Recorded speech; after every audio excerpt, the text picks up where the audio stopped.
saw the first angel on Maundy Thursday, pissing blood into the baptismal font. He wasn't dressed in white. He wore a leather butcher's apron soaked through like a slaughterhouse rag, his wings brittle and blackened like burnt newspaper.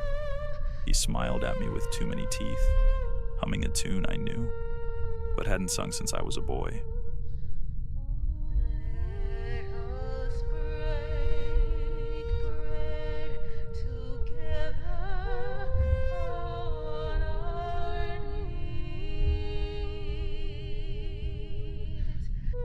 I didn't run.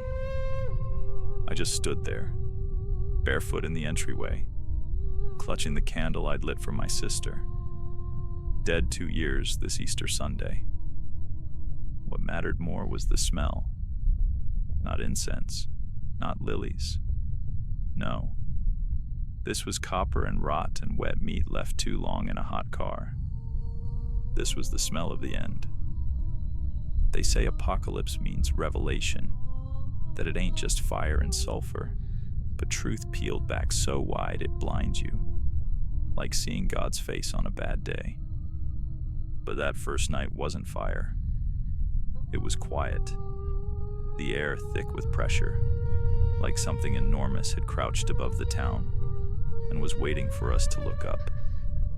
But none of us did. Instead, we knelt. Because it was Good Friday, and that's what we were taught to do. I tried to leave, packed a duffel, got as far as the front porch. The moon looked like it had turned its back, and there were figures out there. Not people, not anymore. They walked like the crucified, head down, arms out, limping toward the churchyard one by one. No screams, no prayers, just that damn song.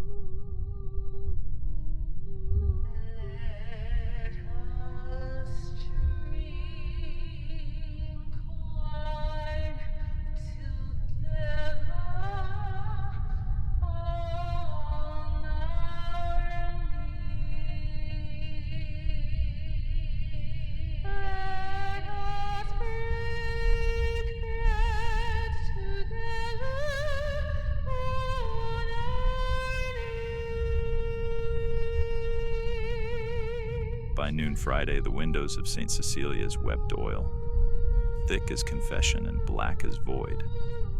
Father Marcus wouldn't stop giggling, said we should all get on our knees and drink deep, said the angels had come not to save us but to serve the bread, said they needed vessels, said the Eucharist only worked when the cup bled back.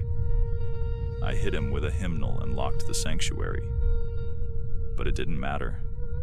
We were already inside something else. Holy Saturday is our waiting day, but the Bible calls it the harrowing of hell. When Christ descended, kicked open the gates, and led the righteous home. This year they were the ones coming up.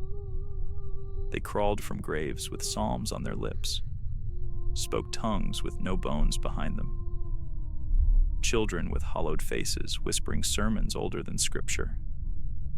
I watched them from the choir loft, chewing on the last communion wafer I had left. It tasted like ash and old leather.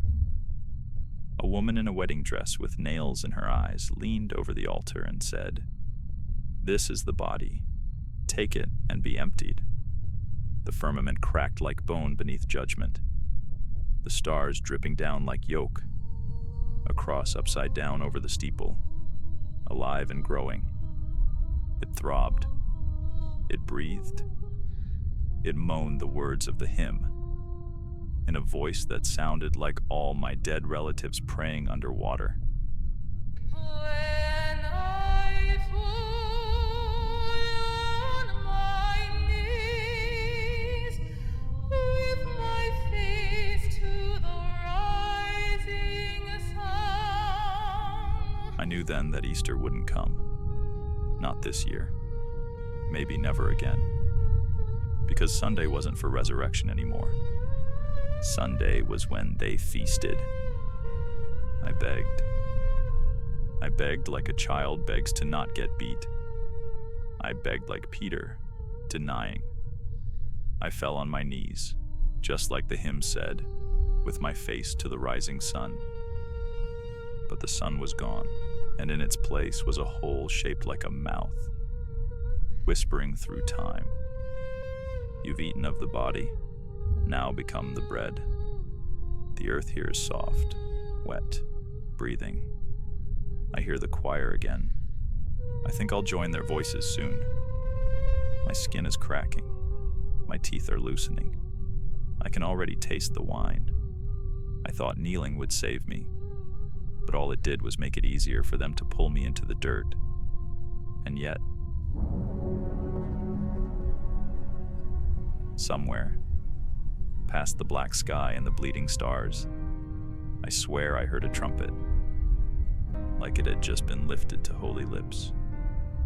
The sound of a king returning. His robe dipped in blood, his eyes like fire, his name justice carved in thunder.